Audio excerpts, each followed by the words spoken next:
Assalamualaikum warahmatullahi wabarakatuh. Sebelumnya saya Muhammad Yakub dan rekan saya Tidak punya. Nah, di sini kita sudah bersama narasumber kita, yaitu silakan Kak, kenalkan dulu.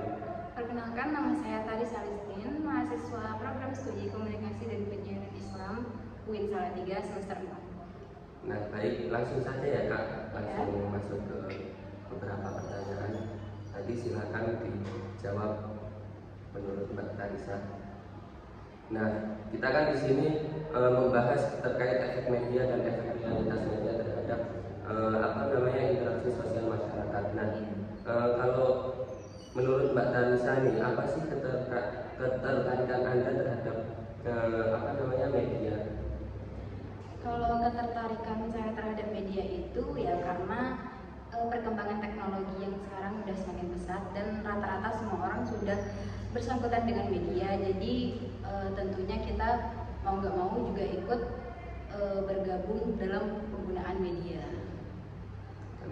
Berarti Mbak Tarisa itu menggunakan media karena secara tidak langsung memang sekarang itu sudah sangat membutuhkan ya. Benar. Pertanyaan selanjutnya, kalau menurut Mbak Tarisa selama menggunakan media sosial, salah satu contoh media sosial yang dapat mempengaruhi interaksi sosial menurut Mbak Tarisa itu apa sih? Kalau menurut saya, setiap media sosial kan dapat mempengaruhi interaksi sosial kan dalam banyak cara. Misalnya seperti platform Instagram. Instagram itu memungkinkan orang-orang untuk tetap terhubung dengan teman dan keluarga yang jauh. Tapi mereka juga bisa menciptakan tekanan sosial untuk menampilkan citra diri yang ideal dan juga bisa mempengaruhi kesehatan mental. Ya, baik. Berarti seperti platform WhatsApp itu juga masuk ya? Iya, juga bisa mempengaruhi interaksi sosial. Baik, terima kasih. Kemudian selanjutnya Mbak Tika. Baik, selanjutnya Mbak Tarisa, apakah menurut Mbak Tarisa itu media itu ada efek positif dan negatifnya? Kalau emang dia, bisa sebutkan contohnya apa? Kalau menurut saya, efek media itu tentunya pasti ada efek positif dan negatif. Contohnya kalau efek positif seperti Instagram, WhatsApp dan lain-lain itu kan bisa menyambung interaksi yang meskipun berjauhan, tapi interaksi itu tetap terjalin. Terus juga mudahnya mengakses informasi dan bisa memberikan akses untuk pengetahuan dan pendidikan secara gratis. Itu bisa membantu memperluas wawasan masyarakat dan meningkatkan keterampilan tanpa batasan. Nah, sementara efek negatifnya seperti yang kita ketahui, banyak berita hoax yang tersebar di media sosial yang kita belum tahu pasti itu tuh udah jelas benar atau belum. Dan juga banyak konten-konten yang tidak seharusnya dipublikasi, banyak yang dilihat oleh anak-anak juga, itu kan lumayan tidak terkontrol. Menurut saya dampak negatifnya itu sih. Selanjutnya, Mbak Tarisa sendiri, media apa yang sering Mbak Tarisa gunakan? Kalau saya, media yang paling sering saya gunakan WhatsApp sih, karena kan WhatsApp itu lebih ke aplikasi yang bisa menjadi komunikasi kepada orang-orang terdekat kita. Dan juga saya sering menggunakan WhatsApp karena dalam perkuliahan itu ada grup WhatsApp-nya, terus juga berinteraksi lewat WhatsApp seperti itu. Lantas, menurut Mbak Tarisa, apakah media sosial telah mengubah cara kita berinteraksi dengan orang lain yang baik positif maupun negatif? Kalau menurut saya, media sosial itu tentu mempengaruhi interaksi. Nah, positifnya itu ya seperti tadi, kita bisa berinteraksi sama orang-orang yang meskipun jaraknya berjauhan sama kita. Kita bahkan nggak pernah ketemu, tapi kita tetap bisa berinteraksi.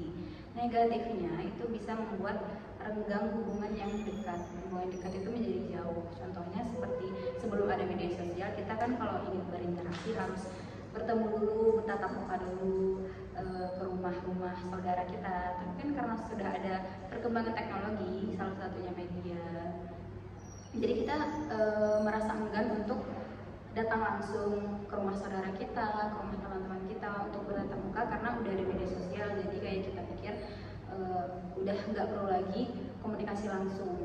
Jadi semuanya memanfaatkan media untuk berkomunikasi. Jadi silaturahminya tidak terjalin cukup baik.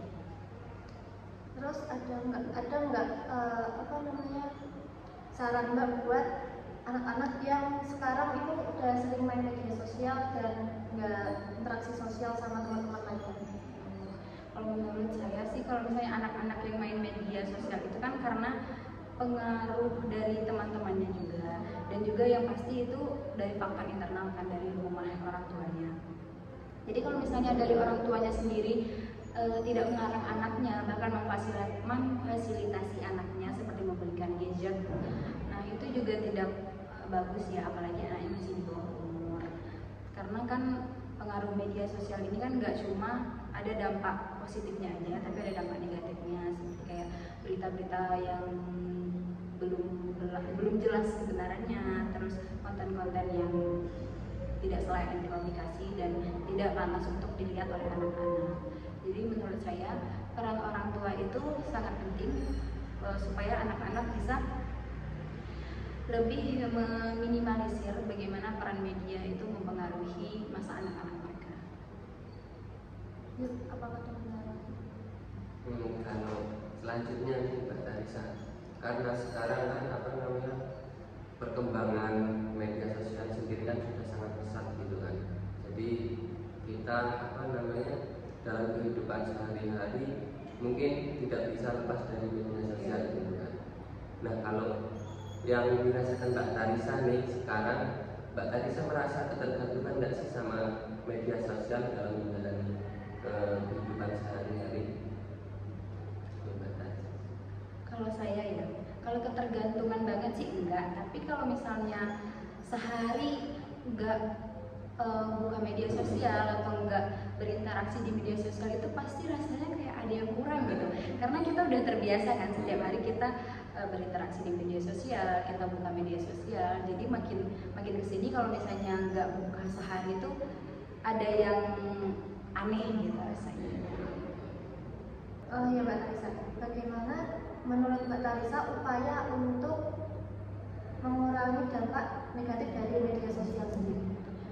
Kalau menurut saya ya, pertama itu penggunaan media sosial kan kita sebagai pengguna cuma bisa make aja. Kalau misalnya ngontrol isi dari media sosial kan kita belum ada kuasa lah di situ. Dan yang paling berkuasa untuk mengontrol apa aja yang bisa ditayangin di media sosial kan jelas pemerintah sendiri. Terus seperti komisi penyiaran atau apa jenisnya. Nah, kalau misalnya harus mengontrol isi dari media sosial mungkin kita belum bisa ya. Tapi kalau untuk mencegah dampak negatifnya ya dari kita sendiri, kita menggunakan media sosial itu untuk apa, tujuannya apa. Jadi kita cuma cari sesuatu yang benar-benar memberikan manfaat, sesuatu yang nggak jelas asal usulnya itu kita nggak perlu tanggupin lah, kayak informasi hoax kayak gitu kan. Terus seperti konten-konten yang nggak ada gunanya itu bisa di skip aja gitu.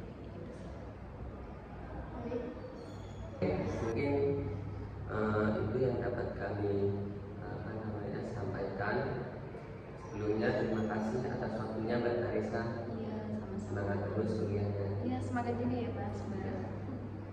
Oke, cukup sekian dari kami, kurang lebih